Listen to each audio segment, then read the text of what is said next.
Mister Sriram, నీ ప్లేస్లో నేను కూర్చుంటే నీకు అంతగా మండుతుంటే నా ప్లేస్లోకి నువ్వు ఆ సీతని తెచ్చుకున్నందుకు నా గుండె ఎంత బర్న్ అవుతూ ఉండాలి?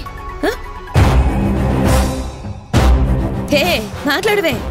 శశిరేఖ, పర్సనల్ లైఫ్ వేరు, ప్రొఫెషనల్గా ఉండాల్సిన రూల్స్ వేరు. ఐ నో, కానీ మనిద్దరికి పర్సనల్ లైఫ్ ప్రొఫెషనల్ లైఫ్ ఒక్కటే అయ్యింది. అయ్యో, తెల్లారి లేస్తే చాలు నీ పక్కన సీత ఉంటే మీరిద్దరూ నవ్వుతూ మాట్లాడుకుంటూ ఉంటే చా, బ్రేకప్ అయిన వెంటనే నేనెందుకు సూసైడ్ చేసుకోలేదా అనేంత పెయిన్ గా అనిపించింది. శశి ప్లీజ్, ఎమోషనల్ గా కాదు, కొంచెం ప్రాక్టికల్ గా ఆలోచించు.